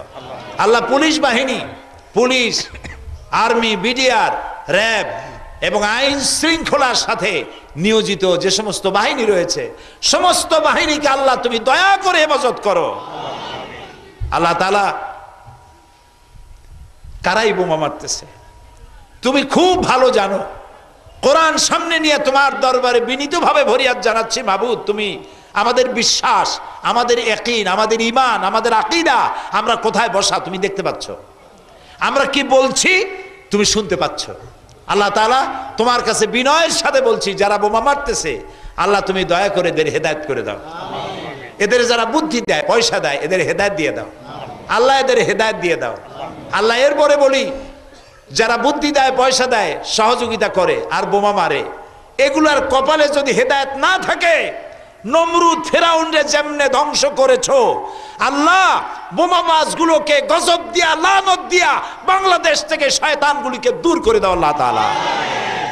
আল্লাহ তুমি দোয়া কবুল করো, আল্লাহ তুমি দোয়া কবুল করো। আল্লাহ, আমাদের দেশটারে বদনাম হতে দিও না মাবুদ। এই 56,000 বর্গমাইলের দেশে 14 কোটি মুসলমান এখানে বাস করে। আল্লাহ তাআলা, তুমি দয়া করো, মেহেরবানি করো, বোমা মারা নর পশুগুলোকে ধরায় দাও মাবুদ। সরকারকে ধরার তৌফিক দিয়ে দাও। এ শায়েখ রহমান আর বাংলা, এটা কোথায়? আল্লাহ, পুলিশকে ধরার তৌফিক দিয়ে দাও, প্রচন্ড শাস্তি দেওয়ার তৌফিক দিয়ে দাও মাবুদ। অতি তাড়াতাড়ি শয়তানদেরকে আল্লাহ তুমি ধরায় দাও। আল্লাহ তাআলা, 14 কোটি মানুষের জীবন তোমার কাছে ভিক্ষা চাইতেছি। মানুষ অসুখ বিসুখ হয়ে মরে, এটা তো আলাদা কথা, তুমি তো নিবাই। কিন্তু যে পুলিশ ঘরের থেকে বউ বাচ্চার কাছ থেকে সালাম দিয়ে গেল কাজ করতে, ডিউটি করতে, পুলিশটা ফিরে আসলো লাশ হয়ে, জজ ফিরে গেল লাশ হয়ে, সাংবাদিক ফিরে গেল লাশ হয়ে, তার বাবা, তার সন্তানরে কি করে সান্ত্বনা দেওয়া যায় বাবু? আল্লাহ তাআলা, তোমার কাছে বিনীতভাবে আরজ করি বাবু, তুমি আমাদের এই 14 কোটি মানুষের জীবন বোমাবাজদের হাত থেকে ভিক্ষা চাই, খয়রাত চাই, আল্লাহ তুমি ভিক্ষা দাও। আল্লাহ তুমি দোয়া কবুল করো। ইয়া হাইয়ু ইয়া কাইয়ুম পড়েন, ইয়া হাইয়ু ইয়া কাইয়ুম, ইয়া হাইয়ু ইয়া কাইয়ুম, ইয়া হাইয়ু ইয়া কাইয়ুম বিরহমাতিকা নাস্তাগীস। আল্লাহ, তোমার কাছে সাহায্য চাই, তুমি সাহায্য দাও। আল্লাহ তাআলা, সাংবাদিকরা কষ্ট করে দৌড়দৌড়ি করে জীবনের ঝুঁকি নিয়ে সাংবাদিকতা করেন, আল্লাহ তাদের জীবনকেও তুমি হেফাজত করো এবং সঠিক বস্তুনিষ্ঠ সাংবাদিকতা করার তৌফিক দান করো। আল্লাহ তাআলা, মা বোনেরা বহুত কষ্ট করে এসেছেন, আল্লাহ মা বোনদের উপরে রহমত নাজিল করো। নিঃসন্তানীকে সন্তান দাও, যার অসুখ আছে অসুখ ভালো করে দাও। স্বামী স্ত্রীর মধ্যে মিল মহব্বত নাই, আল্লাহ মহব্বত পয়দা করে দাও। সন্তানেরা কথা শোনে না, সন্তানদেরকে ফরমাবরদার বানাও। সর্বোপরি এই মাদ্রাসাটা আল্লাহ তুমি দয়া করে কবুল করো। যেসব ভাইরা হাত উঁচু করেছেন কিছু দিবেন বলে, কেউ যেন না দিয়ে না যায়, আল্লাহ সকলকে দেওয়ার তৌফিক দান করে দাও। আল্লাহ, এটা হজের মৌসুম, পৃথিবীর চতুর্দিক থেকে হাজিরা তোমার কাবা শরীফে যাবেন, যিনি যেভাবে যাবেন সকলের যাতায়াত আসান করে দাও। হজটা নিরাপদে করে, নিরাপদে প্রত্যেকের বাড়িতে প্রত্যেককে আল্লাহ তুমি ফিরাই দিও। ربنا تقبل منا إنك أنت السميع العليم وتب علينا إنك أنت التواب الرحيم سبحان ربك رب العزة عما يصفون وسلام على المرسلين الحمد لله رب العالمين واجعل آخر كلامنا عند الموت لا إله إلا الله محمد رسول الله